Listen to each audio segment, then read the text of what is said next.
Hello everybody, this is Loki, WayOfLoci, and welcome to No Hit Podcast. Here's my job to interview extraordinary gamers in the realms of challenge running, whether that be no-hit runs, completing games in their entirety without taking a hit or single point of damage, speed runs, completing games that would normally take hours in mere minutes, and other such ventures. Today's guest is Cjya, that's Cjya on YouTube and Twitch, and Cjya TV on Twitter. Cjya is a world record speedrunner and content creator predominantly of the game Super Mario Odyssey. Most notably of the minimum captures category, having to complete the game using Cappy to capture things as few times as possible, being one of, if not the most difficult category in the game, as well as speedrunning other categories such as star percent, all captures, any percent, and doing other challenges within the game including completing the game in first person, trying to complete the game without seeing or hearing, and many others, as well as other varied runs including a speedrun of Super Mario Odyssey Superstar Mode, Rick and Morty VR, and Call of Duty Black Ops 3 Zombies. In this conversation we go through how Cjya got involved in Super Mario Odyssey, the interest and variety of meme categories within Odyssey, Cjya's experience streaming with Tourettes and thoughts for people who may want to stream in similar situations, as well as thoughts on content creation, including what makes a good thumbnail and title. Hope you enjoyed this conversation with Cjya. Right, Cjya, welcome to the podcast. Thanks very much for taking some time out for this. How's it going, man?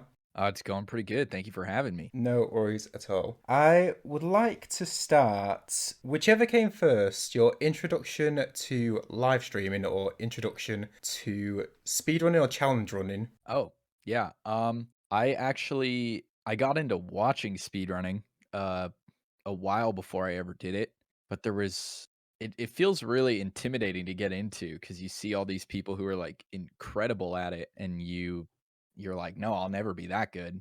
So I waited for a while to see a game that I'd be good at, and the first game I actually ever speedran was the Rick and Morty VR game.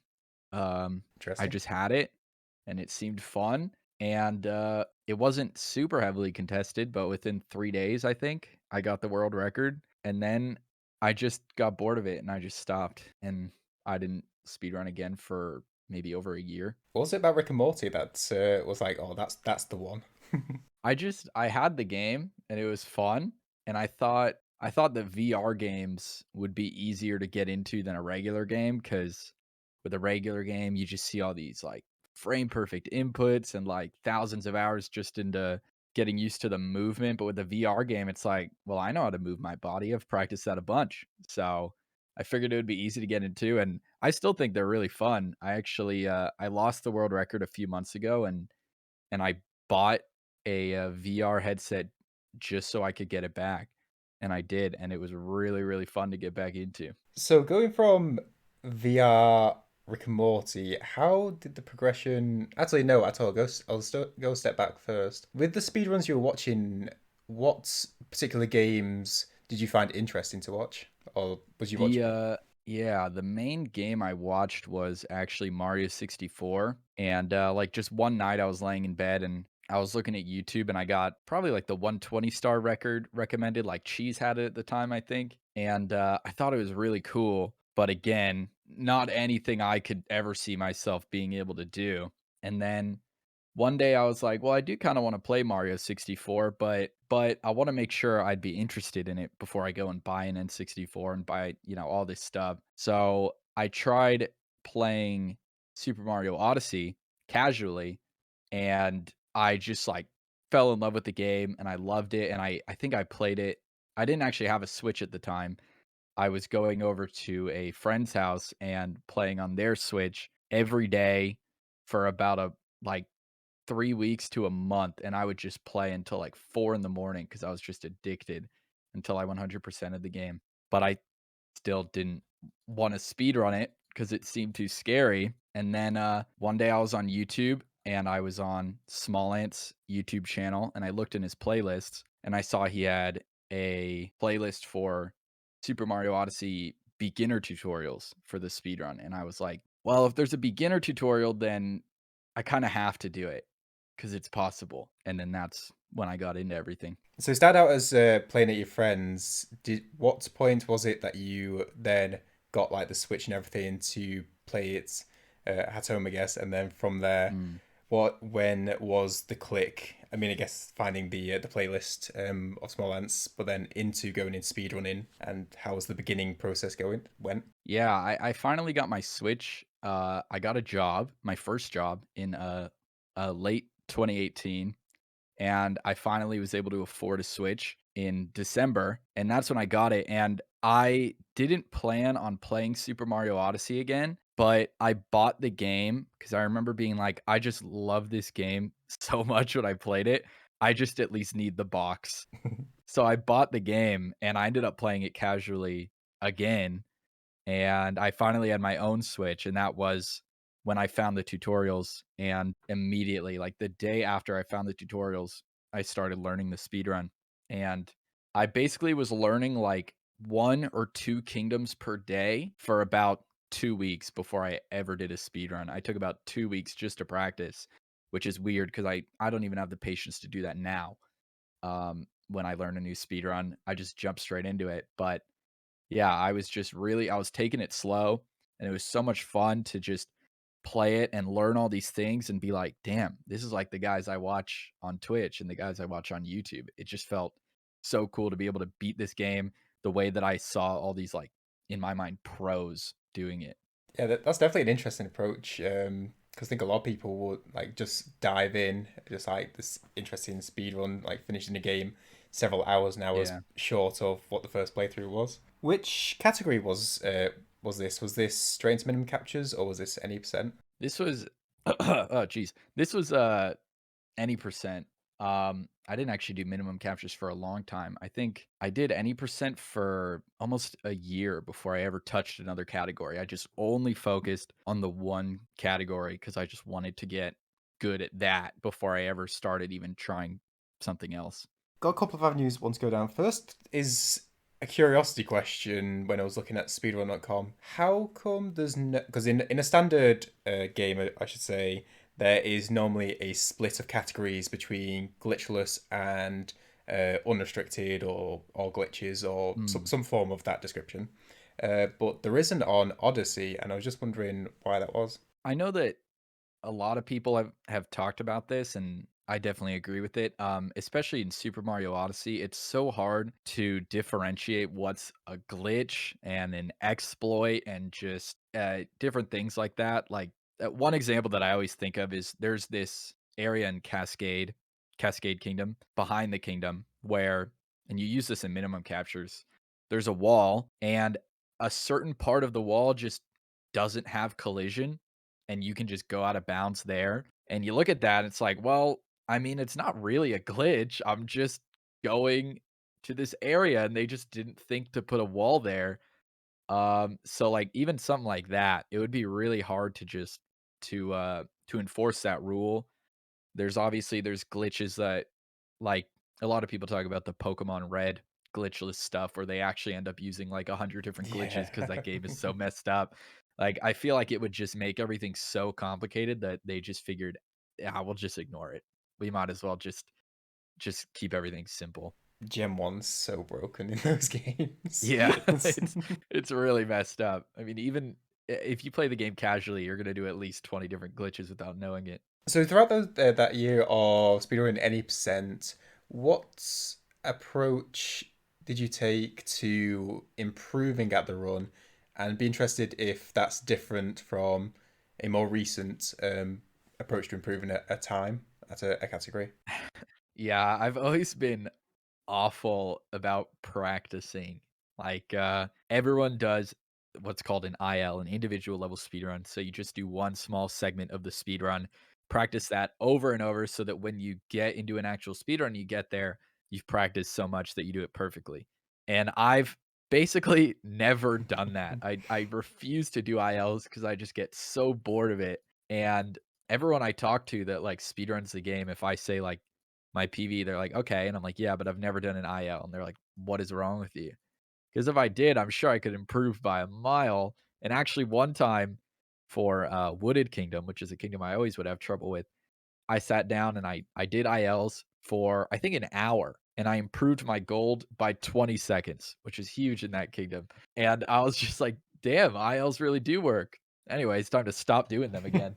I just don't learn, I guess. But yeah, I never really practice. I kinda just do runs, and sometimes I just don't do runs, and I improve a lot. Like, recently, I took a really long break from playing Odyssey at all, and if I did play it, it was only for, like, certain challenge runs, and then, I went back and I was like, I'm gonna do any percent for a week. I only ended up doing it for 4 days because after the 4 days, I already beat my old PB. And like on the first day, I almost beat my old PB. And I don't know what it is, but when I don't practice, it's a mental thing. Like I have no expectations and I just play really well. And if I make mistakes, I don't get upset about it because I'm like, what, I was gonna make mistakes anyways. It doesn't matter. It's really weird, but it makes me feel like I never need to practice, which I probably still should if I want to improve. Yeah, breaks can be OP. Yeah. Because when it's like day after day, it can be a factor of trying to improve every day. You're just like, oh, yesterday we did this time or with this level or got to this distance, so we can do the same today. But that, as you say, the pressure relieving or having no pressure because it's just a return kind of thing. It sort of just lets you free to do it. Yeah, definitely. I've noticed that with a lot of stuff. Like I used to play golf as a kid, or well, from when I was like 5 years old until I finally quit when I was 17. And I never really liked it. And I was pretty good at it, but I just didn't like it. I was doing it because my parents wanted me to. But I stopped doing it for a while, and like pretty recently I went back and I hadn't played in a really long time, and like I said, my expectations were really low, and I ended up playing really well. I played better than I used to sometimes, like, just because if I made a mistake, I'd be like, "Well, yeah, I haven't played in a year. What the hell did I expect?" And then I'd just move on to the next hole or whatever. It's really weird how that works. I'm pretty sure if I return to golf now, I would break my spine because like I've not like loose like not done any of those movements for years now. Oh, I was so sore for like 3 days after I played. I was like, "What the hell, dude? I used to do this every day. Now look at me, like an old man." Oh, I had mainly because I was chopping like the ground, but I had such wrist pain the day afterwards. But that's because I get fat in it because I just wasn't used to it. Like, a couple things, especially when you go to like Yeah. a driving range and it's rock solid ground. Anyway, so go from any percent. What then was the next category that's caught your interest or that you delved into? Yeah, actually, immediately after any percent, I was thinking like, I want to try a new category. I'd kind of like plateaued in any percent. I wasn't really improving that much. I'd gotten to a point where I could only improve by so much. So I wanted to try something else. And I had two options in my mind: dark side and minimum captures. And minimum captures at the time, the one player minimum on 1.3, which was the easiest version to do, was 14 captures. And I was like, I'll try minimum captures. And like offline, off stream, I just practiced and I got to Cascade Kingdom, which is still the beginning of the run. And you have to do something called a surface clip where you clip out of bounds. And I couldn't do it. I couldn't figure out how to do it. And so I was like, okay, I guess I'm gonna learn dark side. And I was about to learn dark side, and then one night I was laying in bed. I don't know why this always happens. I was laying in bed and I was like, is there a tutorial for a surface clip? And I looked it up while in bed. I found one and I immediately just got up and went to my desk and I did the surface clip and I got it like immediately. And I was like, I'm learning minimum captures tomorrow. And fun fact, that was 2 years ago almost. I still have never done a dark side run. So, it's just it's not a fun run. I think I made the right choice. I probably should have clarified this. So, minimum captures for anyone listening who might not be aware is the minimum amount of times that you capture a. Actually, you might be better to explain it than I. Yeah, basically minimum captures is a speedrun category in Mario Odyssey, where you capture the least amount of things possible in the game. The minimum at the time was 14. It was already like it was pretty crazy. It's honestly minimum captures has always been the most impressive speedrun in the game for me. You have to do some crazy skips and stuff that I didn't even know really was in the game. But the minimum at the time was 14. After about 2 weeks, it went down to or I should clarify, the minimum was actually 13, but there was a trick that I couldn't do on my version. But the minimum was 13. After I want to say about a month of me speedrunning it, it went down to 10 because there was a new trick found. Wait, I lied again. Let me restart that. It's alright. It's alright. I'm misremembering my history. I've made so many videos about this and I still can't remember it. The minimum for one player was 13. and the minimum for 2-player was 10 because there was a trick that you could do to skip 3 captures in Cascade Kingdom. So the minimum was 10, and about a month after, I had learned 10 captures, and it went down to 9, and that was huge because capture skips are rarely ever found, and it went down to 9. I learned it immediately. I actually got the 1-player record because I was the first person to do it, and I was getting really into it, and then only 2 weeks later, the minimum went from 9 to 3, which was insane. Because normally in the game, you're meant to capture, I don't know, like 200 different things, and in an any percent speedrun, I think you capture 56 or so, if I remember. But now it's 3, and it's probably the craziest speedrun. If you don't know how it works, you probably just won't understand anything that's going on. It's insane. And I, for some reason, decided I wanted to learn that before I even knew how to do the most simple out of bounds clip in the game. And three captures is where it stays to this day. But I guess the interesting and harsh version, I guess, at the time would be because of the nature of the category. As soon as a new trick was discovered, all records are gone. Like that, it's no longer minimum captures. Yeah. So Yeah, exactly. Every time a new skip was found, the whole leaderboard would be wiped and everyone was just racing to be the first one to do it or racing to get the record. It was crazy. And it's been a long time since it's been almost 2 years since 3 captures was discovered and nothing has been found, and it honestly seems like it might never go below that at this point. well, I guess the only one that's at least I guess has a minute chance would be the dragon. Like if there was some thought, some of I don't know, maybe not teleporting, but like jumping infinitely, Yeah. like something in Yeah, that's the only one that people are looking into. The other 2 are basically one of them is 100% impossible unless you mod the game, and another one is, it could be possible, but you need to be able to clip through like 30 different walls that you can't clip through and get an infinite height glitch, and it's basically impossible. You mentioned with minimum captures there is two sets. So in the one player there was so many minimum captures. In two player there's three minimum captures. Two player is played by one person in these speed. Or I guess somebody could have tried doing it as two player. Yeah. Could you explain how that works? Yeah, so, I actually said this in a video recently. There is a two-player mode in Odyssey that makes it basically so in any category, you could go way faster because there's way more advanced movement. But, like I said, the problem is that, speedrunners don't have friends, especially not friends that live near them because, Hmm. everyone on Twitch or speedrunning, if you have friends, they're most likely in a different country than you.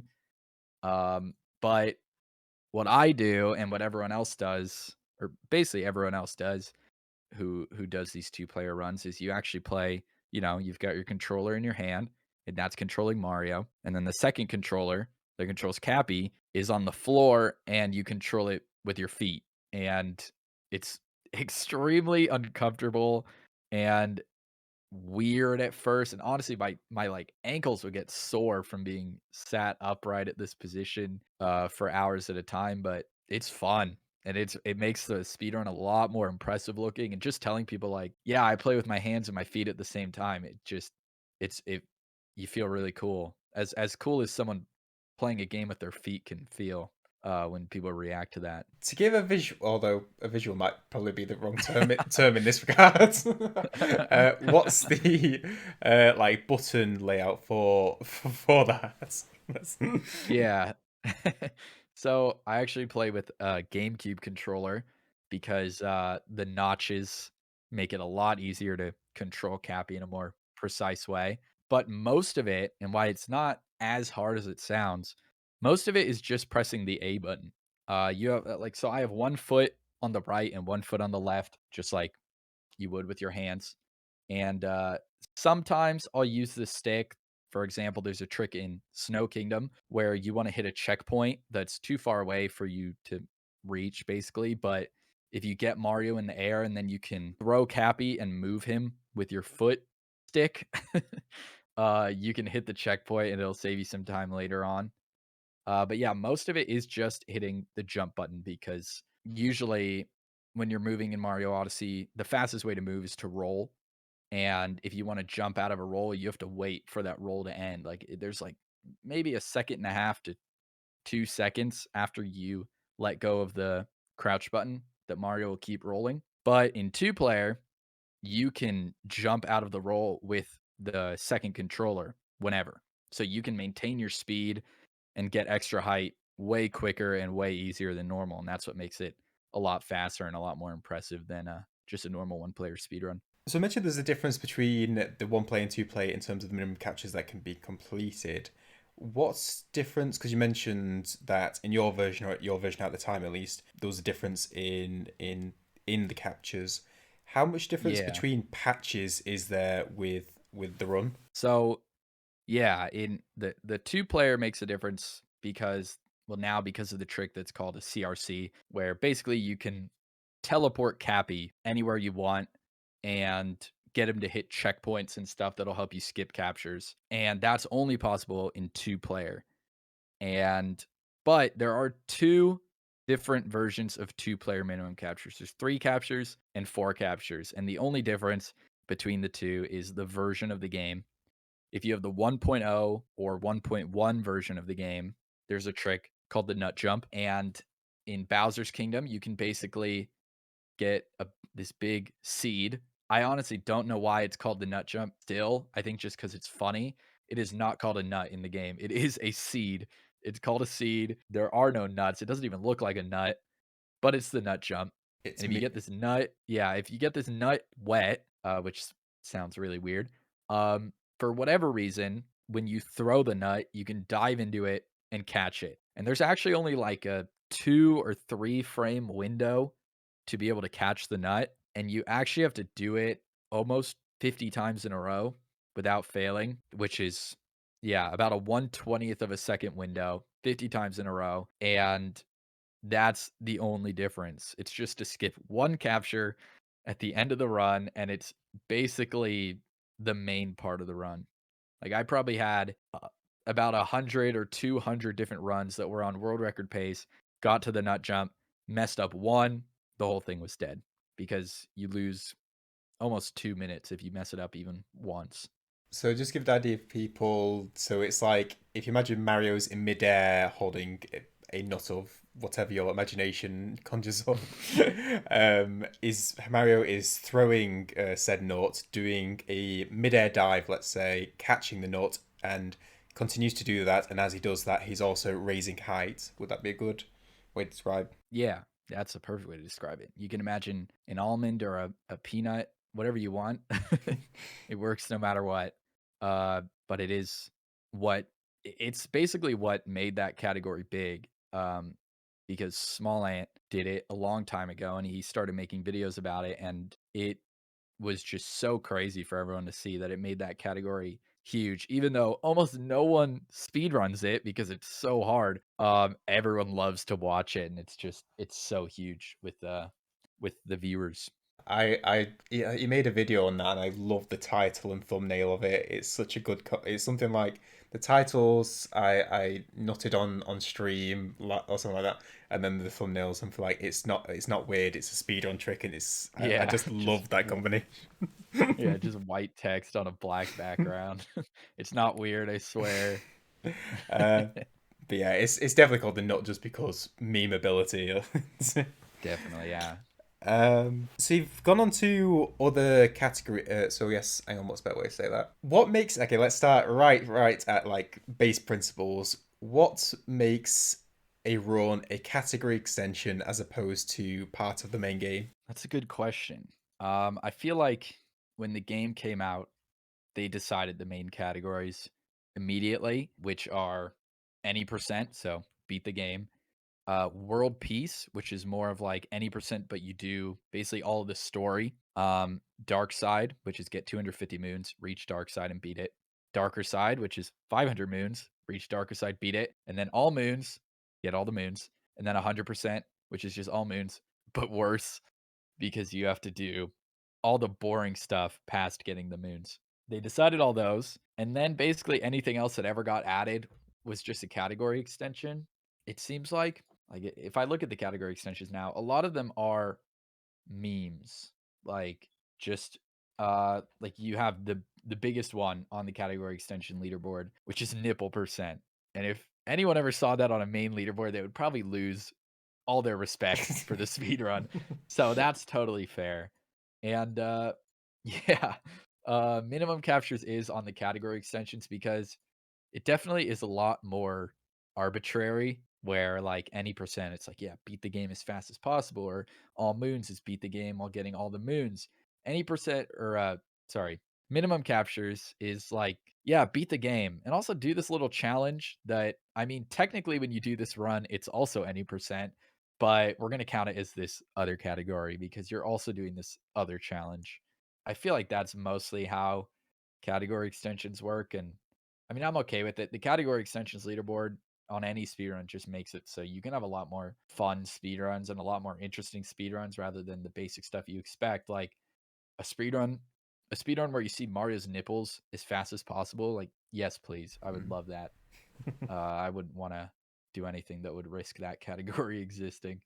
And read the question because I noticed you've done quite a few of these extension categories, so it'd be interesting. Apart from minimum captures, which have been the most fun, I guess, or enjoyable or interesting to run? Yeah, there are some pretty good ones. Star percent is a really interesting category. It's only the world record is only 12 minutes long, but it's honestly like as crazy as minimum captures in a lot of ways. It has like some of the really crazy tricks like the CRCs, and it has a jump called brunchin that is just this insane jump that should be impossible. That's a really cool category. It's extremely hard. There's also like more simple ones, festival percent, which is literally just you do any percent until you get to Metro, and then you do the festival, and it's just a cool category because you just do a run that ends with like a party. Like the festival in Metro Kingdom is just they play Jump Up Superstar, which is the big song in the game, and you go through this like party kind of 2D area. It's like the proper way But to celebrate a speedrun end. yeah, exactly.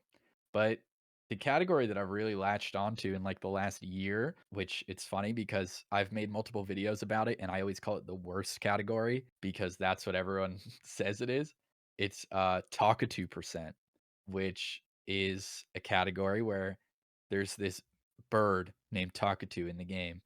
And in a casual playthrough, he's meant to give you hints about moons. He'll basically you walk up to him and he'll tell you the names of 3 moons, and he'll only tell you 3 at a time until you go and get one of those moons, and then he'll tell you a new one. And it's basically meant to, like, be hints so that you'll learn the name and you'll be like, "Oh, okay, I can figure out where that moon is," if you're kinda searching for your last few moons. But, for whatever reason, some sadistic speedrunners decided it would be fun to make a category where you play through the game like normal, but the only moons you're allowed to get are the ones that Talkatoo tells you to get. And those moons that he tells you to get are completely random. So as you talk to him, he might tell you a moon that's 2 feet away from him, and you're like, hell yeah, that's easy. Or he'll tell you a moon that takes like 5 minutes to get, and you're just screwed. And it's the only Mario Odyssey speedrun that actually has RNG in it, or any randomness in it. And for some reason, I just love it.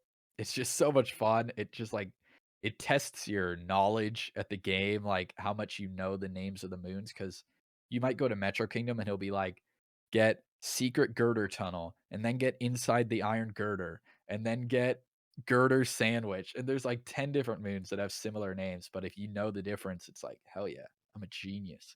Yeah, it's interesting that in most speedrunning games, I guess, that RNG is like the enemy, like it's the thing that can cost or save a run, and this is a category that goes, no, bring it. This is all we want.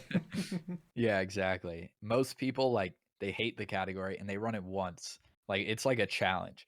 But I became like obsessed with it. Recently I took minimum captures and I combined it with Taka 2%, which was a horrible idea. Because basically if Takatu told me 3 moons and I couldn't get them without capturing, I would just have to reset the entire run. And it was awful, but it was also just so much fun. I don't really know how to explain it. I guess I'm a little sadistic too. So you've had several world record speed runs, and my query is if you saw two runs, you saw a really someone who's a really good player, and you saw a run that's from a world record player, what differences would you see between those two runs? Oh, that's a good question. There are a lot of small differences that almost no one would notice, and it's really interesting. So if I watch, yeah, say the world record holder of any percent, and then someone like me, who I'm pretty good at any percent, but I'm nowhere near the world record. I'm like, I think I'm almost 5 minutes behind it. Um, where my PB is 1 hour and 2 minutes, and the world record is 57, which is insane.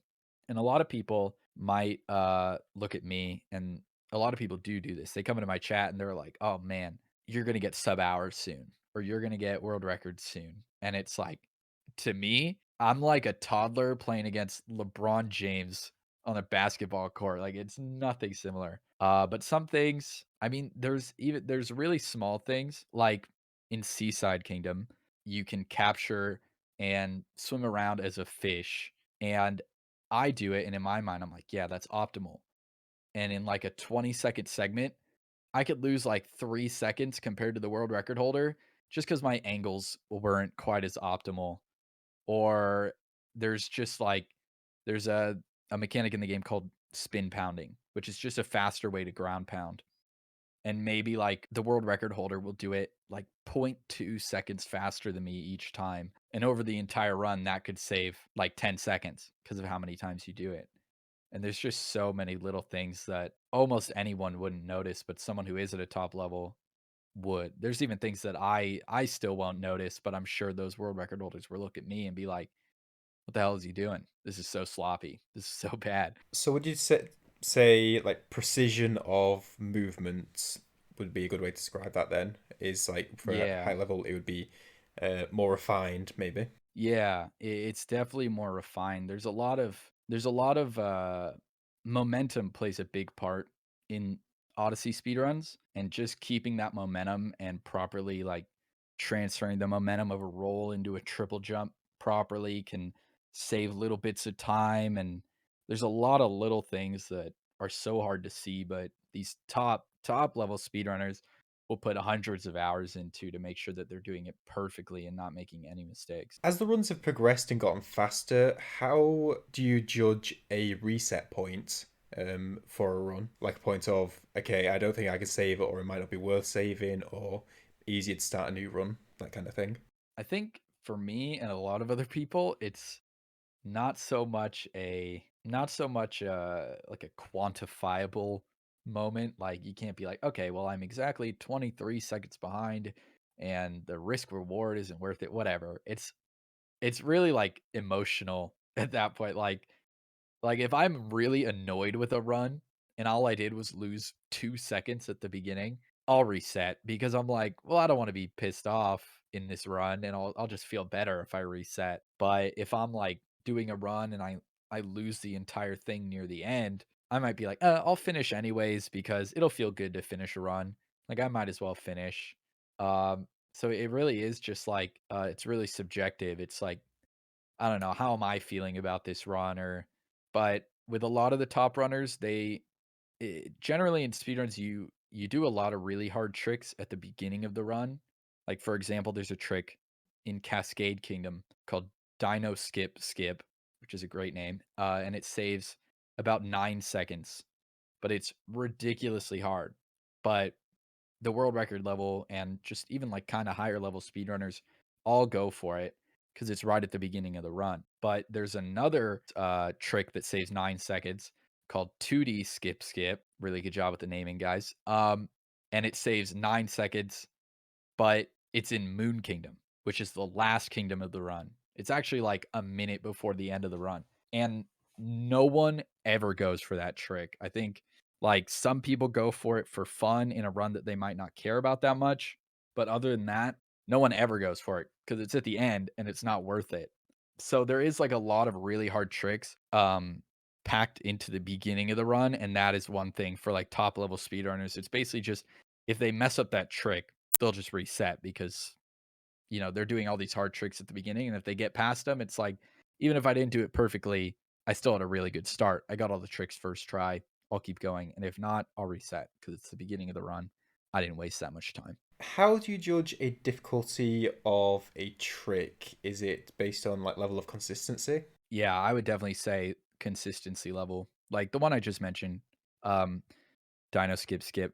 Even the top level runners will miss it probably like half the time, but which is fine again at the beginning of a run. But yeah, later on, I think what most people go for, you want at least like 90% consistency, and you need to practice until you're at least there because you don't want to lose more than like 1 out of 10 of your runs near the end because that's just like how often are you going to get a really good run at the end? So yeah, there are a lot of tricks that top level runners still don't do that if you look at something like the TAS, the tool assisted speedruns, or the BTT, which are just like super extremely optimized speedruns that are done in segments. They do these tricks that'll save like 2 seconds or 3 seconds, but you maybe only get like 1 in 100 times. And something that no one would ever go for in a normal speedrun. But yeah, I think it is definitely based off consistency, like and also how much time it saves. Because there's some tricks in these runs that if they saved 3 seconds, people might not go for them. But they save more like 30 seconds or something like that. And so then it's worth it. It's like, okay, well, I might lose a couple runs, but if I get it, I'm saving so much time. I might as well go for it. So you mentioned two skips there, which they themselves prove that there's two other skips if they're both skips of skips. Did you get involved, or do you glitch hunt or skip hunt, or how does that process or work, kind of thing? I've never done it. I actually, a long time ago, this is just a very random tangent that's sort of related. I saw this tweet that was like, speedrun tricks have one of two names. And the first one is like wall skip. This is called wall skip because it skips a wall. And then the other example is, I think it was Greg Egg. And this trick is called Greg Egg because Greg found it and he was hungry and he wanted eggs at the time. And I just thought it would be really funny. I couldn't remember the name Greg Egg, so I just made one up and I called it Spaghetti Dan. And ever since then, I've been like, I don't glitch hunt. I don't look for skips or anything, but if I found one, I'm calling it Spaghetti Dan, and everyone has to call it that. But all this to say, no, I don't. I don't ever do that stuff. I'm kind of just like, no, I'll just reap the rewards of everyone else's hard work. I will just learn the trick when they find it, and I don't understand how the games work in that way to be able to help that much for that kind of stuff. But it is really interesting to see people do that and see the process of it.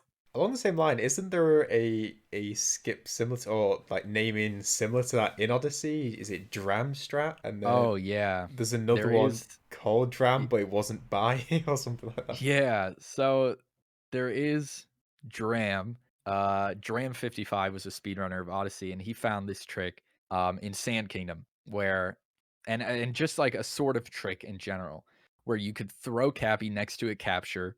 You could go with Mario do something in like the 3 seconds that it takes for Cappy that he will stay there. And then when you're done doing that thing, you shake with Cappy, he'll home onto the capture and basically teleport you back, so it saves you the time of having to run back to where you were. And that was a trick in Sand Kingdom that you did with the Bullet Bill.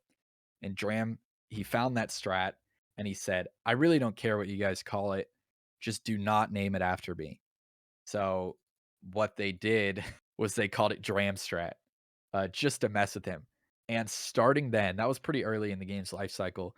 They just started naming everything after him.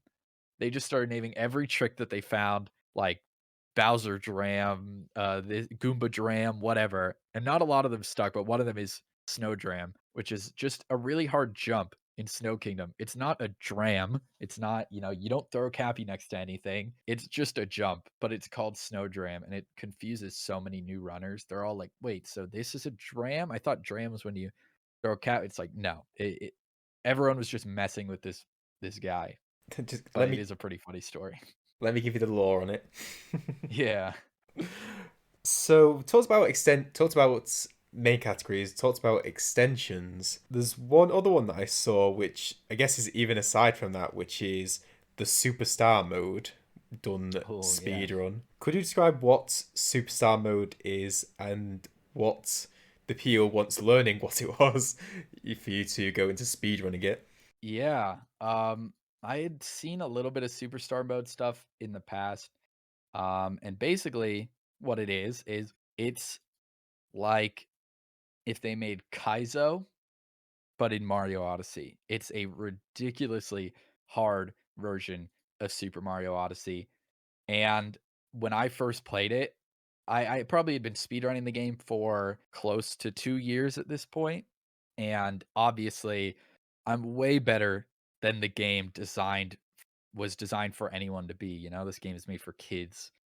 But Superstar mode is basically made for speedrunners, and it was amazing. I loved it. It was the most fun I'd had playing, the game since my first time playing it, because everything was challenging, but not, like, so hard that it was stupid, except for some parts, but I won't get into that. But everything was really challenging. Everything was moved and changed in a way that it was like I was playing a sequel to the game and not playing, like, just a modded version of the game. It was amazing. And then way later, I made a sub goal to do a speed run of it, and I reached it, and I was like, "Okay, I'll try to learn it." And immediately, it's probably my favorite speed run I've ever done. I don't know what it is. It's something about all these insanely hard tricks and just hard stuff that you have to do in this ROM hack. And doing all of it first try just feels so cool. It's like how I felt when I was learning how to speedrun the game, and I was like, "Yeah, I'm playing this on a top level."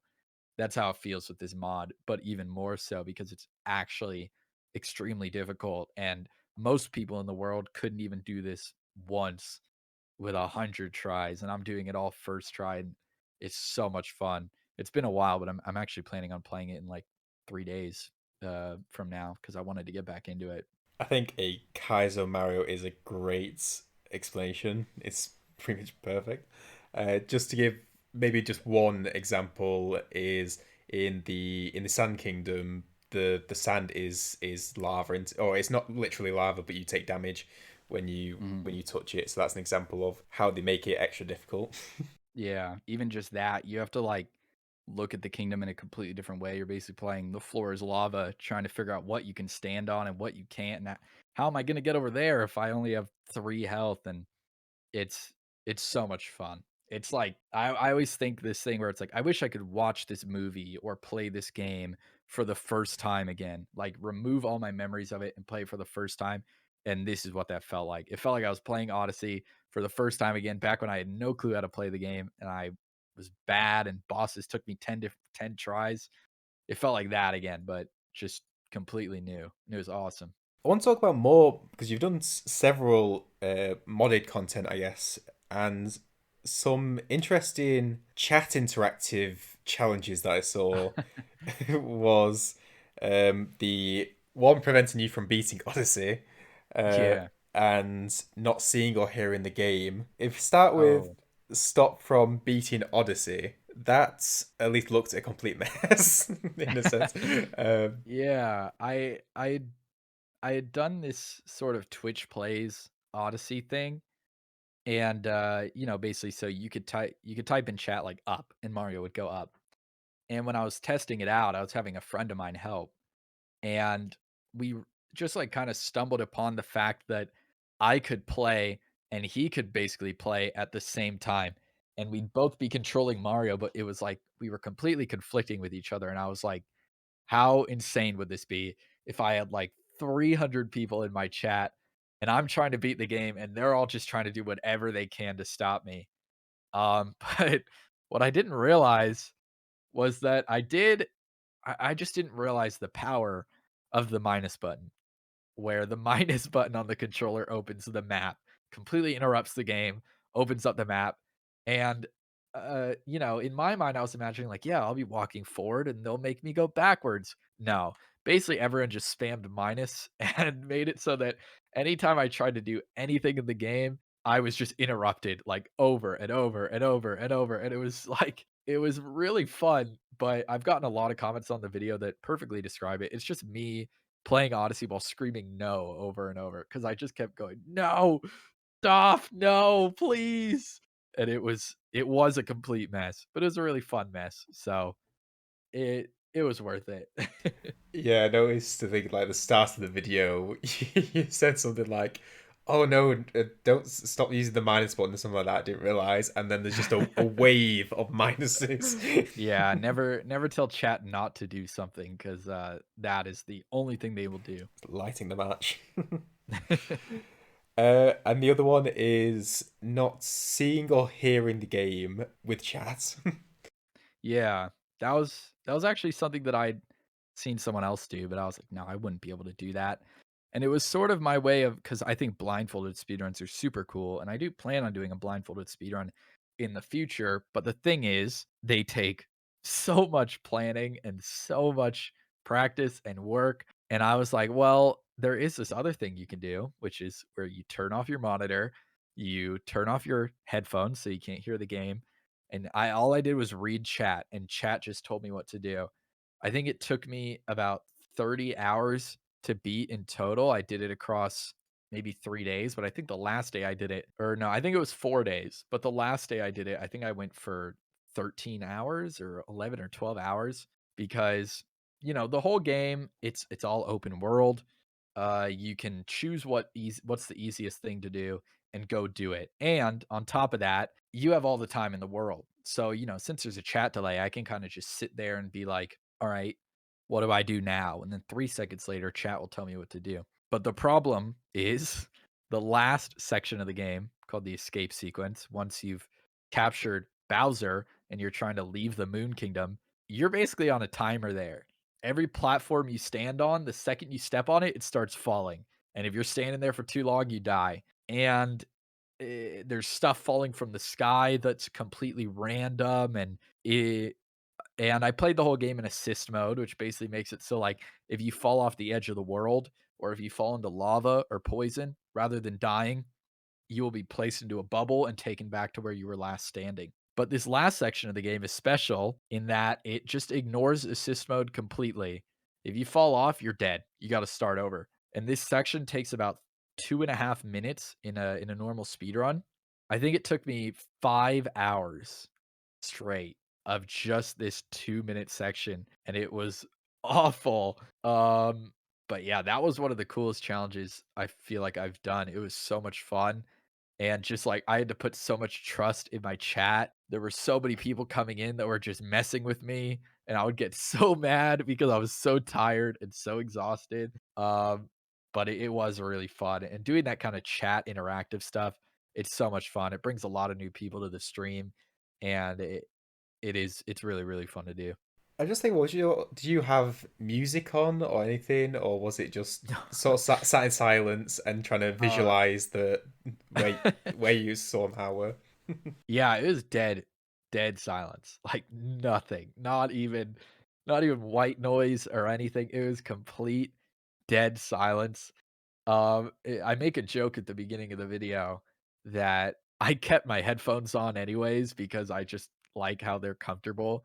So a lot of people thought I was cheating because I had my headphones on, and I was like, "No, no, they're just comfortable."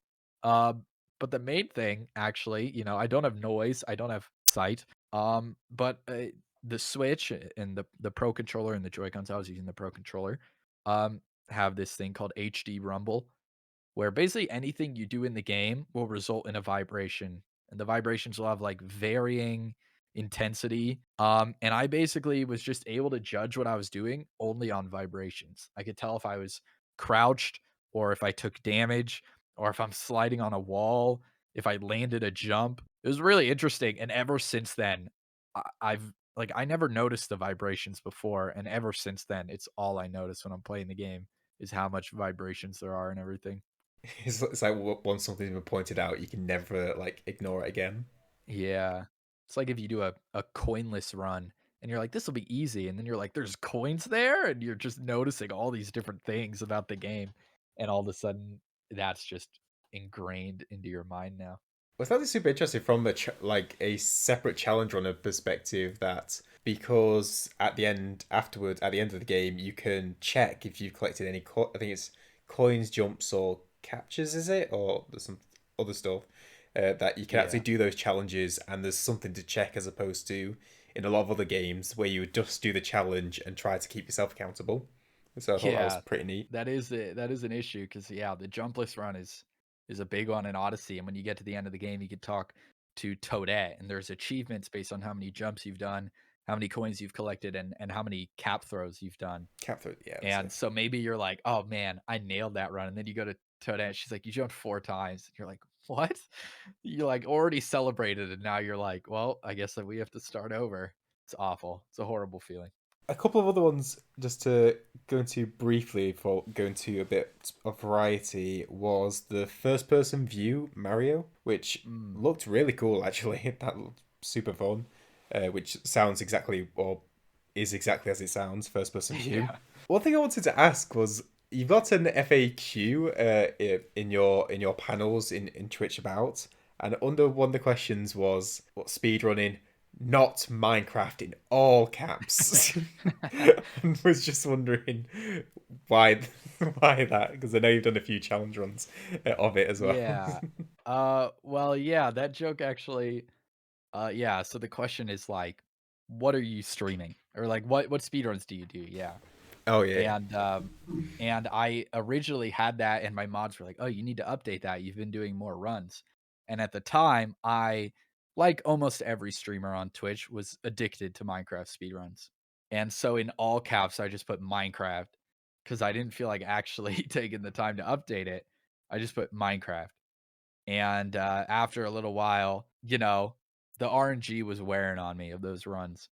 So I stopped running it, and someone was like, "Oh, it says Minecraft. You don't do Minecraft."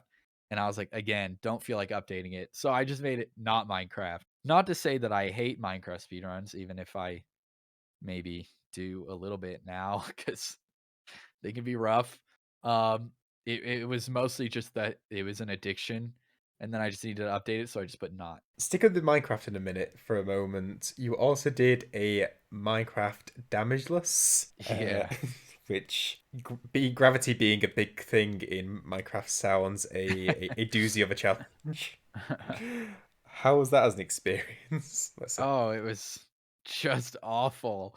It was maybe, like, the least fun I've had doing a challenge, at times because that game, there's just a million different ways to take damage, and yeah, like, fall damage is one of the big ones, but after a while, you become so careful about fall damage, you almost never take damage from that. There's just so many things, and I put, dozens of hours into it, and finally, I got a run that made it all the way to the Ender Dragon fight. Like, I was at the end, and I had a whole plan, and it was insane, and it was so much planning, and I got in, and almost immediately, the dragon bum rushed me, and I took damage. And, that video, I did cheat a little bit. I then started doing set seed because at that point I was doing random seed every time. I wasn't filtering the seeds. I wasn't checking them ahead of time. It was completely random, which made it awful. But I started doing set seed on this seed that normally you can beat the game in as little as 3 minutes. It's crazy fast. But it made it really simple. And I did end up beating it damageless technically. So technically I didn't cheat. But the rules at the beginning and the rules at the end were not necessarily the same. A sort of a tangent, but I had to ask because it seemed sort of so different from the other ones that you have a high speed, or I don't know the best way to describe, but a good time speed run in COD Zombies, and I was just interested in that sort of. I forgot about that. Yeah, I used to play zombies, Call of Duty Zombies all the time, especially like Black Ops 3 Zombies. And then Black Ops 4 came out and I played that one for a little bit too. And a friend of mine, who doesn't do speedruns was kind of like, we should do a speedrun together in zombies. And I was like, I'm absolutely down for that. And we looked at like one in Black Ops 4, it's a map called Nine, and it didn't have that much competition, but there were these two guys in the two-player category that were like kind of going ham on it, and we were like, we're gonna take that. I think we ended up getting it in like 2 days, and it did end up getting taken back from us, unfortunately, but we did have the world record in that. And yeah, it is kind of weird when you look at my thing. It's like all my speed runs were like Mario Odyssey, Mario 64, Mario Sunshine, maybe a Zelda, and then Call of Duty Zombies. Just totally random, but yeah, it's fun. I mean, it's fun to do like random speedruns sometimes. I've done a couple Pokemon speedruns. I've done ones like Super Meat Boy. It's just fun to like take a game that I play normally and just be like, all right, let's try to beat it fast then. This will be fun. So what is it about a game that makes it go, oh, I want to try speedrunning that? Like with 60, I guess 64, there was the prior like enjoyment, but maybe like Zelda or Pokemon or something like that. Yeah. Originally, I did do Pokemon at the beginning because it seemed easy. Like, not so much easy to be good at, but easy to like, I could just follow along with a video because it's like everything's more or less the same, like fight this trainer and then fight this trainer and use this move and whatever. But as it went on, like, I don't know, I got into Odyssey just because I really liked the game and I liked watching like Mario 64 speedruns and at this point, Odyssey speedruns as well. But it's hard to say what gets me into a speedrun. Like, for example, I've gotten into ones like Mario 64 because it's similar to Odyssey and Breath of the Wild was pretty fun for a while. But I've never gotten into a speedrun for more than maybe 2 or 3 months. And after 3 months, I'm done. I just quit because it's not fun anymore because I'm like, at the beginning of any speedrun, you get a PB and you can improve really easily because you're not good at the game yet. And any bit of practice will improve you by a bunch. But once you've been playing for a little, it's like now I actually have to try and I can't just like mess around and have fun. For some reason, the only game that I've been able to stick with longer than that is Odyssey. And Odyssey, I have like taken long breaks. Like I said recently, I stopped playing for like 3 months. I've taken like a 5 month break in the past, but also, like I said before with golf, like before I was playing it because I had to and it wasn't fun. But now I only play when I want to and it's really fun. And with Odyssey, it's the same thing. I'll take a 3 month break and then one day I'll just be like, I feel like playing Odyssey again. And then I'll start playing. And like lately for the last month, I think I've only streamed Odyssey. Like I haven't streamed anything else because I've just been having so much fun with it again. It's just yeah, I don't know how I really get into a speedrun. Sometimes I'll look at one, I'm like, "That seems cool," or that like, I kinda wanna run the new, the Brilliant Diamond Shining Pearl Pokemon speedrun because it's so short. It's like, yeah, I mean, speedrunning Pokemon seems okay, but usually they're, like, 4 hours long, and the new speedrun, I think the record is down to, like, 17 minutes. Oh, they've broken it Insane. so badly. like Yeah. like in like the first week or so, like I can't actually believe how much like they found. Oh my god.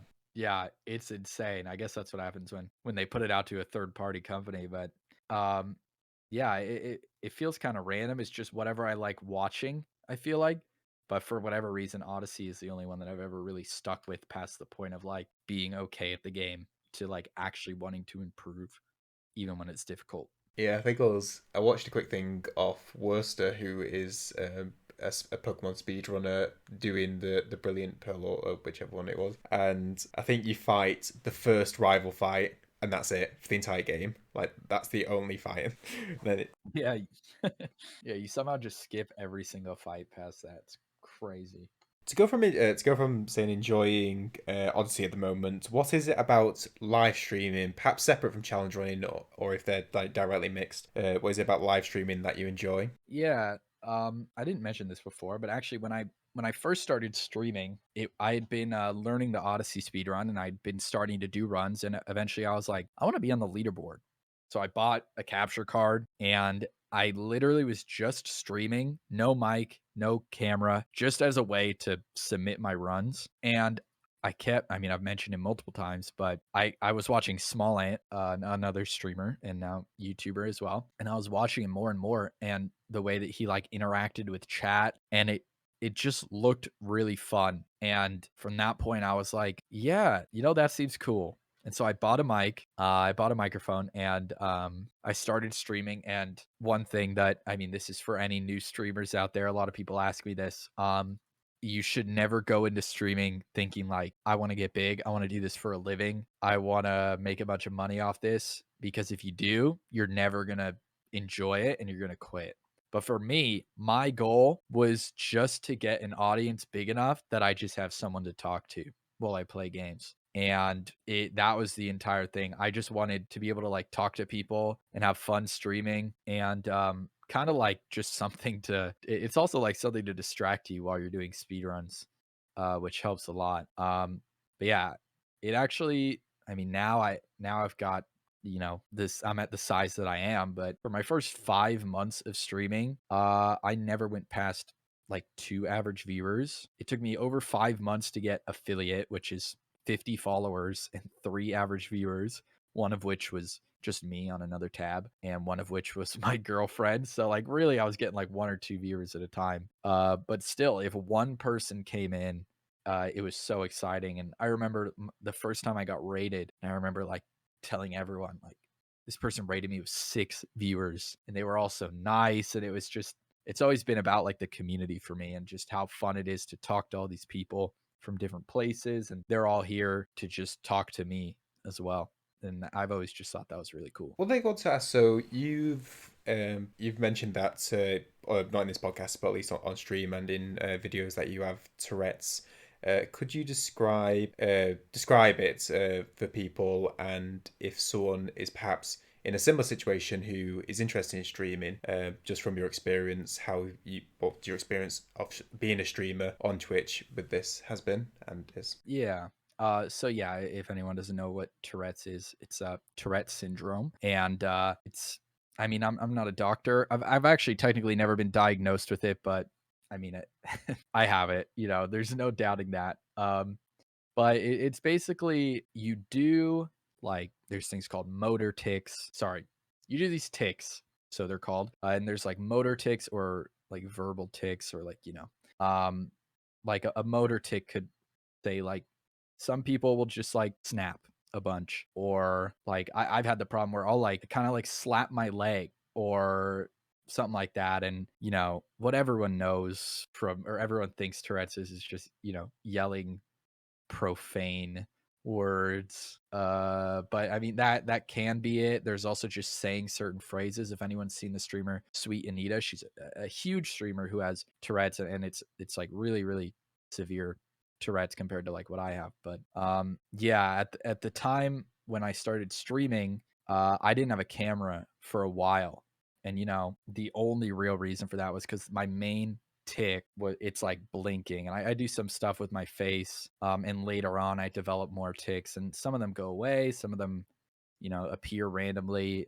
I really don't know how it starts most of the time, but the blinking one has been something I've done for, god, like 10 years now. It's probably been the longest one that I've had, and I was always just really self-conscious about that.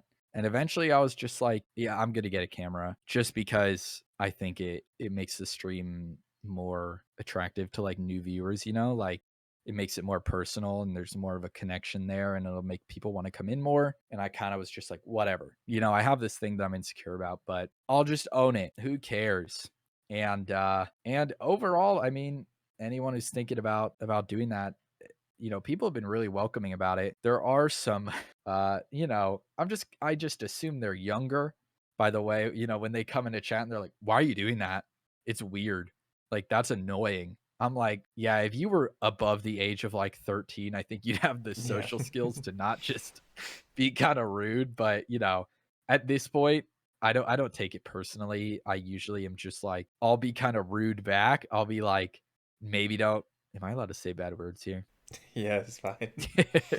I'll be like, maybe don't be an asshole, but read the FAQ, which is where I have that written there, because I just don't feel like answering it all the time. And immediately they'll always be like, oh my God, I'm so sorry. And I'm like, yeah, maybe learn from this experience. But yeah, I'm definitely a lot less insecure about it. There is the one that is the biggest one now that everyone asks about. And the reason why a lot of people ask about it is that, and if you watch my videos or my streams, I make this like popping noise with my mouth. that I do completely like unconsciously. I remember when it started happening because it was around New Year's of 2020, and I was doing this challenge, this Breath of the Wild challenge, and I turned it into a video. And when I was watching the video, I was like, "What the fuck is that?" Sorry, no, I'm allowed to say that. Yeah, it's fine. What the heck is that noise I'm making? And I was just like, that is like kind of when it started, and it happens more when I'm stressed out or when I'm focused or when I'm not talking, which is a lot when I'm doing a speed run or a challenge run that does take a lot of focus. So it does happen a lot. But yeah, I mean, overall, I've been doing this for 2.5 years, which is weird to think about. And I've gotten used to it. I've gotten used to all the comments, and overall, I'd say 90% the community is really supportive and really understanding about it. Every once in a while on a YouTube video, it'll be like really excessive, and I'll put a comment because a lot of people ask. I'll pin a comment underneath like, "Hey, by the way, reason this is happening is Tourette's."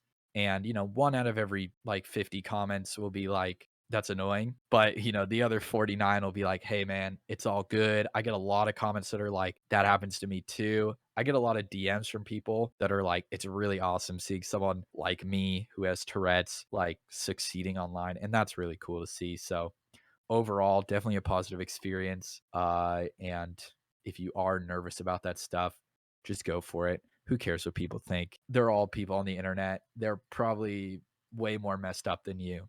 So don't worry about it. A sort of random site or random tangent which is goes nowhere. It's just something I found when I was doing stuff. But there's a clip of yours called Coconut Mold, and it Oh almost no. blew my eardrums out as I was checking through Yeah, stuff. me too. I just if there's any context to that, just if I can save something from the damage.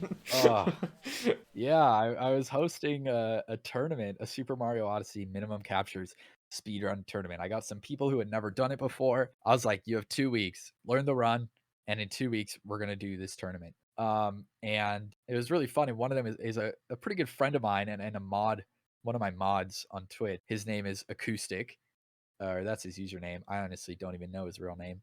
But Acoustic was in it, and at the very end of the run, he had lost, and he just, the big meme at the time was you just got coconut mauled, and the coconut mall music plays from Mario Kart Wii. But the version of coconut mall that he decided to play was so loud, and there was no warning. There was no hints that this was about to happen.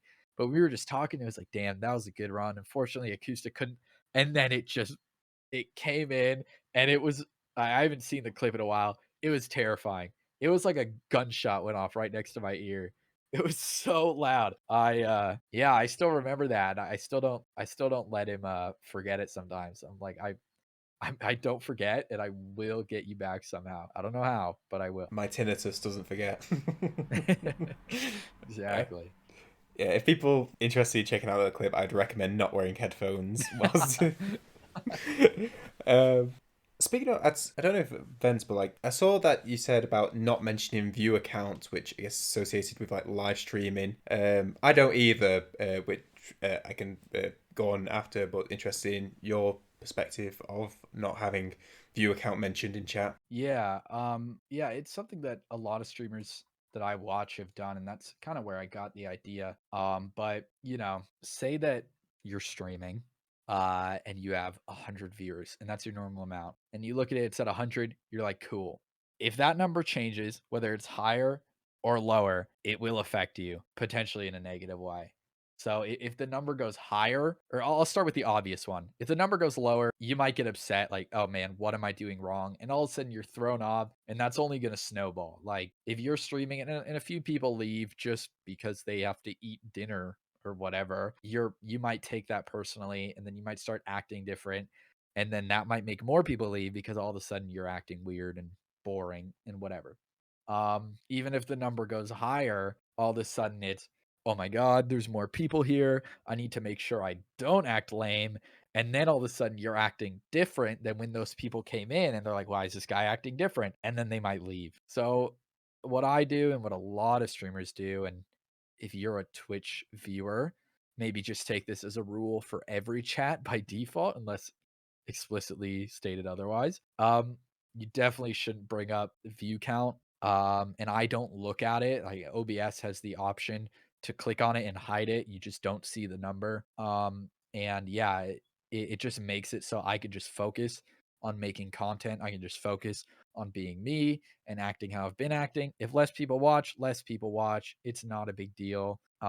Overall, it's really just better not to see the number because yeah, it will affect you one way or the other, and it almost is never in a positive way. You're never gonna become a better streamer because your number went up or went down or whatever. It's only ever gonna be negative. At the end of the day, it's also just really about the people who are interacting within the chat itself as well. Even Yeah, if there's exactly. if there's a four-figure number on your viewership, but like only 10 people are like that's a big drastic difference. But if only 10 people are interacting in chat, that's 10 people you're interacting with. It don't really matter what the number at the bottom's saying. Yeah. Yeah, really often I've had streams where I have like, my view count will be really high. It'll be at like 500 viewers and only like 15 people are talking in chat because most people are just lurking. And I'm like, yeah, I don't care. I don't care how many viewers I have. I mean, I kind of do just because, yeah, like I said, if it goes down, you might think you're doing something wrong. But really, if those few people are talking and I have a back and forth and I feel that I'm being entertaining, then it's all good. I don't really care how many people are there. Want to go a little bit into content creation because at the time recording, hopefully it continues. You were blowing up, so to speak. Every time I've checked your YouTube, it's gone up significantly. I Yeah. was interested in, I guess, what's the creation steps you take in making a video? So from like idea generation to publicizing it or making a video, let's say, how that process Yeah. works for you. Yeah, it's a lot. The biggest thing with content creation and YouTube for me is just coming up with ideas. It can be really hard and then one day I'll just come up with like 15 different video ideas and then I'll go like, I don't think I've come up with a new idea in months. It's been a while, but I've just had such a big backlog that I've been fine. But really, it's like coming up with an idea, which almost always happens when I'm laying in bed because I always have a hard time falling asleep. And in that time, try to be productive, at least in my brain, and come up with some ideas. And then if I do come up with one, I write it down. I stream it. I do not edit my own videos, because I'm really not that good at it. And B, because I just don't have time. I used to edit my own videos and I would maybe get out like one video every 2 months. And my channel was just not growing because I wasn't being consistent with my uploads. So eventually I did get an editor. Now I have multiple editors. And so I stream it, I send it to the editor. And when I'm coming up with the idea, there's a million different things I can make a video on, but every time it's like, can I think of a good thumbnail and title? Just like right off the bat, especially a title, because the thumbnail, you can always get a good thumbnail or whatever, but a title can be a little harder, like a title that sells the idea in a good way. And every time it's like, if I can, I'll go ahead and stream it. If not, I won't. So I'll send it to the editors. They'll send it back. If I need changes, I'll get changes. I will make the thumbnail, which can range from a recent video I had, which is on track to be my best performing video of all time, where I literally just took a screenshot of 4 Marios sitting on a bench and uploaded that, raised the saturation a little bit and let it go, to sometimes spending 4 or 5 hours making a single thumbnail for it to get, you know, mediocre views. It ranges a lot, and usually the more time you put into a thumbnail, the better it can do. But sometimes there are some exceptions, like I said. And then, title, thumbnail, description, everything, put it up, and then basically just stare at my analytics for the next week and and not do anything else and just obsess over whether the video is doing well or not, because that is just it's a problem. Honestly, I if I looked at like the stats on my phone about what apps I'm on the most, the YouTube Studio app is probably the top one. It's just me refreshing over and over and over. Especially lately, the channel, like you said, it has been doing very well, which just makes me want to stare at it even more. But the issue is the channel's doing well, and all I can think about is when is it going to stop doing well? I need to plan for that. And I just start freaking out about like, no, but eventually it's going to stop and then I'm screwed. And it's a lot more stressful than you'd expect a job of playing video games to be, I guess. I want to, I guess, ask on an aspect of that, but I just want to stick with the practical steps first for a sec. What makes, or for you, makes a good thumbnail, and separate from that, what makes a good title? Or if it requires the mix, what's a good thing about both then? I think a good thumbnail and title is if anyone can click on it. There's a lot, I feel like Pokemon YouTubers have this issue where their videos are really just made for the Pokemon community. And that's fine. But if you look at someone like Point Crow recently has been making Pokemon content, and he's been making it in a way that if you've never played Pokemon before, that thumbnail and that title are still really interesting. He put out Pokemon, but my Pokemon randomly evolve every level.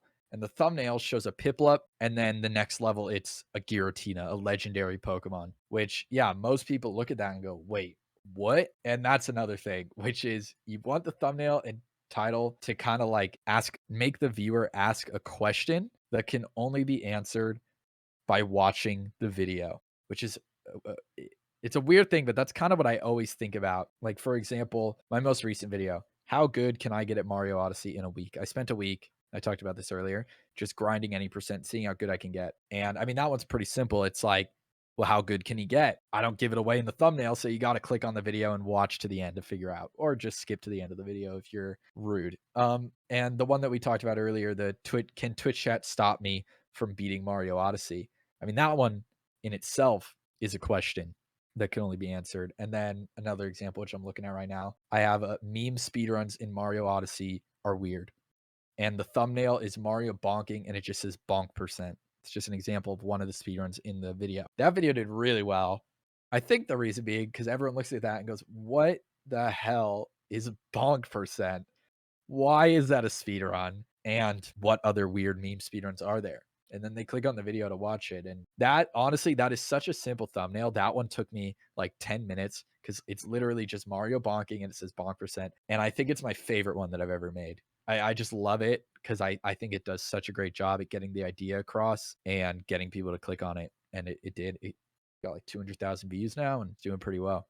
I find like thumbnails and titling really interesting from various creators. Like you mentioned with your recent multiplayer video of like in I guess compared to other thumbnails, it may be seen as very simple, but video is like performing amazingly well. I believe like half a Yeah. million at my last look. What do you think it was about that video, or I guess that title and thumbnail combination, made it a home run kind of thing? Yeah, I think there's something about it because I joked with a friend of mine when I was doing it. It was a joke. I made the thumbnail as a joke, and then we were like, "But what if I actually do it?" And I think it does a really good job of just getting the idea across of like, yeah, there's 4 Marios in the world together, and where like this was a something that 4 of us did, and 3 of us all made videos on it on different rounds of it, so the videos are different, but they're the same idea. And the other 2, their videos are doing really well as well. But I think what's different with mine is that it's a real screenshot from within the game. It does not look fake at all. And like every thumbnail, you kind of like you change the sizes of Mario, you change the size of Mario, you change all this stuff to make it pop more and to make it look cooler and do stuff that maybe you can't actually do in the game. Like Small Ant did a video on it, and his thumbnail is these 4 Marios all chasing each other, which he staged it, which is fine. I do that for every single one of my video thumbnails other than this one. But I think when you look at mine, when you look at one like that, it could be clickbait, which is like it probably isn't, and it isn't, but it could be when you're looking at it because it looks too polished. But when you look at mine, I think there's a thing of like, wait, that's real. Like he did not fake this because it just why would you go through so much effort to fake such a mediocre picture? And I honestly think that that's part of it. I don't know. I might just be wrong. People might just like benches, No, which is in the thumbnail they're all sitting on a bench. Uh, but I don't know. I think there's something in there that's like it's so dumb it can't be fake, and that's what makes people like, wow, online multiplayer, huh? And then they click on it. yeah, I think you are onto it. It's like an in-action kind of image that you can see everything going on at once. What's an aspect of being a content creator or streamer that people may not be aware of? Oh, It's I'll tell you, I wasn't aware of this before. It's a lot more work than you'd think, and it's a lot more stressful than you'd think. Like, for example, I probably stream maybe 120 hours a month on average, which is less than a normal person would work their job, which would be about 160 hours a month in the US at least for a full-time job. But when I'm not streaming, I'm making thumbnails, I'm planning videos, I'm working through sponsorship deals. I'm and even when I'm not doing any of that, I'm always thinking about stream. I'm always thinking about YouTube, what I'm gonna do next, how I'm not gonna screw up this opportunity because yeah, it is really stressful. I've been stressed since the second my channel gained any momentum because I was like, I'm already at a point that most people are never able to reach. Even when I was not that big, like, maybe like 3,000 followers. I'm like, most people can maybe stream their entire, like for years, and they still won't reach this. I'm here. And now, if I screw it up, what a waste. That's going to be such a waste. And I'm going to be disappointing so many people. So, like, for the last 2 years, I've just nonstop been stressed about what I'm going to do next. I'm going to run out of ideas. I'm not entertaining. I'm not actually funny, even though I think I'm really funny most of the time. It is a lot of stress. It is a lot more work. I still like to say to people, I play video games for a living, but I'm definitely lying a little bit when I say that. I'm just trying to make it sound cooler than it is. We'll go to some quick questions in a sec, but just want to note something you mentioned there when it was taken off. Do you have like notable events in mind or moments that cause, I guess, significant growth in the channel, either Twitch or YouTube, that you can recall, or different points? Yeah, there's actually, I want to say three that I always think about. So for Twitch, which was the first thing I did, I didn't do YouTube for a long time because it wasn't worth the time put into it, and it was just a lot of time, especially editing for myself. It was crazy.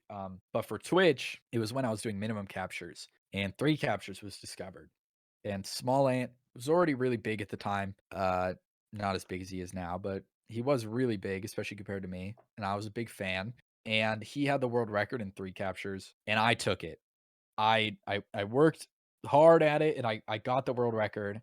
I was really excited, but it made him sort of be like, "All right, who's this guy?" And he started rating me. I still remember it, like, we're really good friends now to the point where I don't think I could call myself a fan anymore because that would be weird. But I remember at the time being like, he brought my name up on stream randomly. Like, "Who's this CJ guy?" And I was like, "What the hell?" I was freaking out because I was like fangirling, and it was so exciting. And he started rating my channel, and it just brought a lot of new people into my channel. And that was when I went from like 10 average viewers, 5 average viewers, to all of a sudden I was getting like 60 within a month. I went from like 300 followers to 3,000 in like 2 months. It was crazy. And that was where my Twitch picked up. And from there, it's just stayed like steadily growing. But my YouTube, I was still having trouble with until I did a challenge called Minimum Captures Max Moons. And basically, 3 captures is the minimum to be able to beat the game, and beating the game, you need to get 124 moon, in Super Mario Odyssey. But at the time, what a lot of people didn't know was that with only those 3 captures, you could actually get 500 moons. One of which, and it's the last one I did because it's the hardest one, it involves the nut jump, which I mentioned earlier, and with the nut jump, usually you have to do it 40 to 50 times in a row, and that's insanely hard. For this one moon, I had to do it 130 times in a row. And I did this challenge and it was insane. I was the first person in the world to do it. And I put the video out and it blew up. Like today, it's nearing 1 million views. When at the time, my most viewed video had 6,000 views. I think at the end of the first day that this video was out, it was at like 40,000 or 50,000 views. And within a week, it was at like 150,000. It was insane. And ever since then, and around the same time, I actually got an editor for the first, like, I got an editor and I started paying her. I wasn't making any money off YouTube, so I was just losing money, but I figured I needed to. And those two things together, putting out that video and getting an editor, and having consistent uploads is what just took my channel at the time from having 1,000 subs to now having 80,000 only 9 months later. Like, that was, like, the main things that completely changed my YouTube, and in turn, my YouTube blowing up has made my Twitch grow even more, and my Twitch has been growing a lot along with the YouTube. So mainly it's like, I mean, it all comes down to getting that world record, getting noticed by bigger streamers, and making connections with bigger streamers because there's small and I also became friends with a lot of people who were way bigger than me, mainly just because I tried.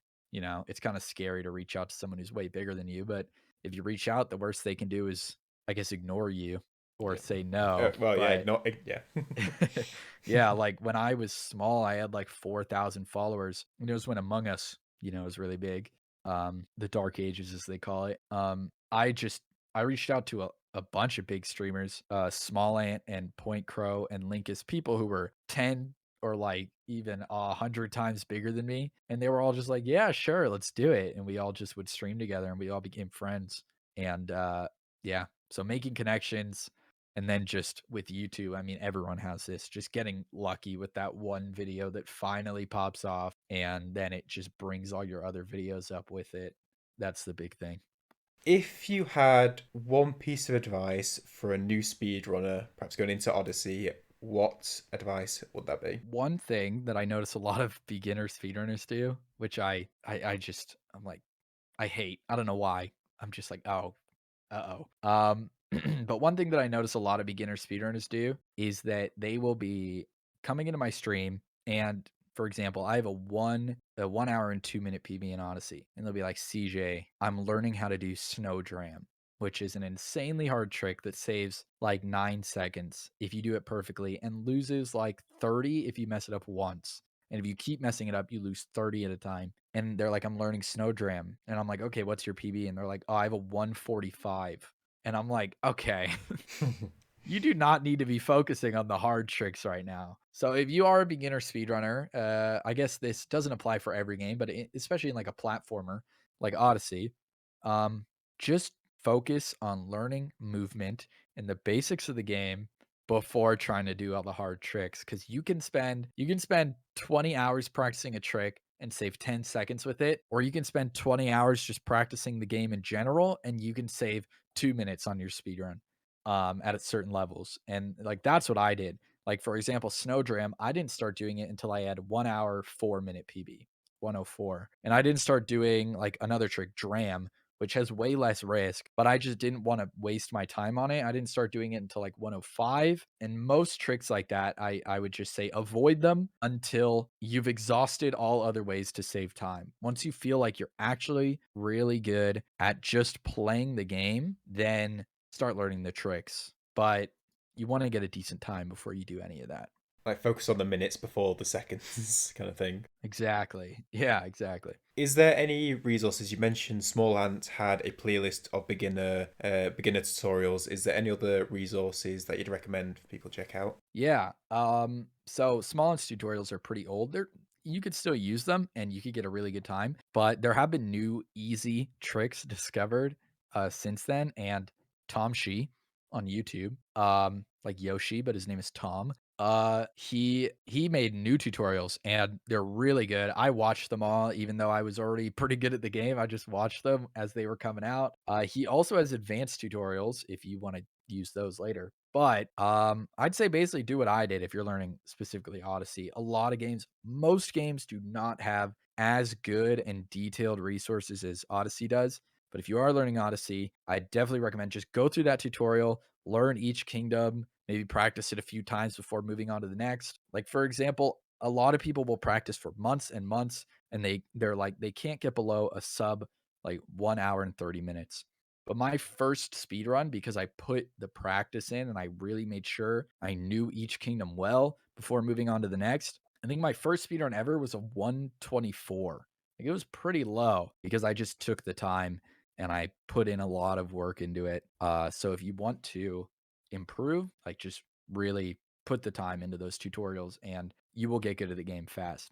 If one game could be released tomorrow, either an announced, unannounced, or a sequel to a game you don't think will ever exist, what game would it be? Man, I mean, I've been talking about it all day. So Super Mario Odyssey 2 would be incredible. I was holding out hope for a long time, but the day that it died in my brain was the Mario Direct where they announced 3D All Stars and the 3D World port. The second they didn't announce Mario Odyssey 2 there, I was like, "It's not happening." And every direct or every announcement since then is just cementing that in my mind. I mean, we're 4 years since the game has come out, and they haven't even said if there's a new one. Like, at this point, like, Mario Galaxy 2 took 3 years, and, even Breath of the Wild 2, which is taking longer, but they announced it after 2 years, and I can't see them announcing a sequel to Mario Odyssey more than 4 years later, so I've completely given up hope, but I will admit every time a direct comes on and they go, "We have one more announcement," I'm always praying. I'm always just like, "Maybe, maybe I've been good this year, please." Specifically to do with speedrunning, if there was a time during the runs when a run to get a time was taking its toll, how did you get past that? This is mainly to do with the mental side or mental challenges to do with challenge running, which I don't think are always apparent just from being on stream. Yeah, I guess I could tell a little story about, I was trying to get the minimum captures record, and the thing that was really frustrating was, so I made a second Twitch account for when I wanted to grind runs at, like, 1 in the morning, and I didn't wanna go live on my main account. And on this second Twitch account, I was trying to get sub 1 hour, 20 minutes in 3 captures. No one had ever done it. And I could do it, but it was just so hard. Like that run is just so hard. And on like the second day that I streamed on this account, I got it. I got a 119.57 and I freaked out. I took a screenshot of my splits, posted it on Twitter, posted it in Discord. I was freaking out. I was going crazy. It was like 3 in the morning and then I went to submit it to speedrun.com and, apparently when you make a new Twitch account, there's a setting you have to tick Oh to my, save your VODs, yes. Oh no. and I didn't tick that setting. I did not turn on to save VODs, and I was not locally recording. And that was heartbreaking, but I immediately was like, "Well, I have to do it again." Like, I have to do it again. It was one of the most excited I've ever been, and then it lasted for, like, 40 seconds because it was just gone, and immediately had to go on Twitter and be like, "Never mind."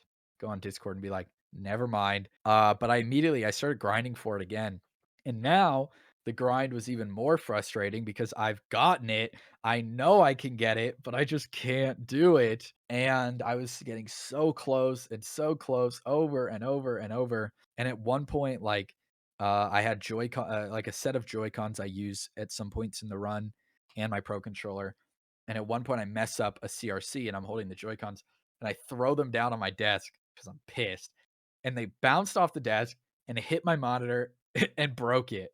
Oh. And I just ended stream. Like, this is on a normal stream, and I just ended stream, and, that story ended pretty nice because all my viewers started, like, sending me money to buy a new monitor, and it was a really nice moment. But that was one example just to say of, when I don't take breaks and when I push myself too hard, what can unfortunately happen. But I've gotten to the point where if I'm getting upset or tired, I will just stop. And whether that means I stop for the day or like what I do recently, I will end the run, close the game, and just play Smash Bros for a little. Not that that game isn't very toxic, but I will just go and I'll play something else. And then after like 30 minutes, I'll go back and I'll start having fun with it again. And yeah, I'll just enjoy it again. And I think it's just really important to take breaks. When you start getting mad, it's not a good idea to just keep going, even though I'm probably like I probably do that more than anyone. But yeah, I think that's about it. It's just about taking breaks. It's about managing yourself, managing your expectations as well. Just like I go into a lot of days and I'm like, yeah, I'm not gonna PB today, but I'm just playing for fun. And then if I do PB, it's like, oh, would you look at that? That's cool. If I said most hyped or celebrated moment on a stream, what would be the first moment that comes to mind? Oh, well, I already mentioned it, but when I got the 130 nut jumps in a row, that was something that I didn't think I was ever going to be able to do because no one had ever gotten close.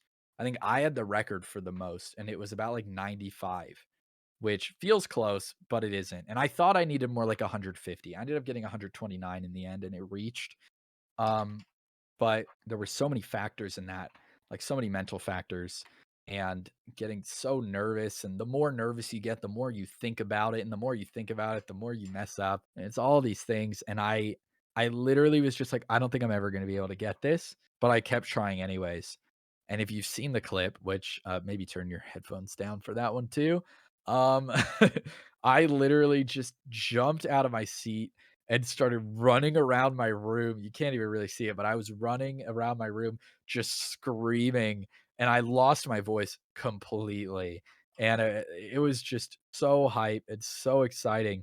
And there was that, and similarly, I beat the game using only voice controls, and the end of the game there was just so exciting because it took me 30 hours, and again, that last room that took me forever in the chat only run where chat was telling me what to do, it took me, I think, like 8 hours this time straight, and I did it straight. I did, like, an 11-hour stream again, and 8 of those hours were just in this one room playing with only voice controls, and, it's just people always ask me, like, why are you doing this? Like, what how do you not quit at this point when it's taken me 30, 40 hours?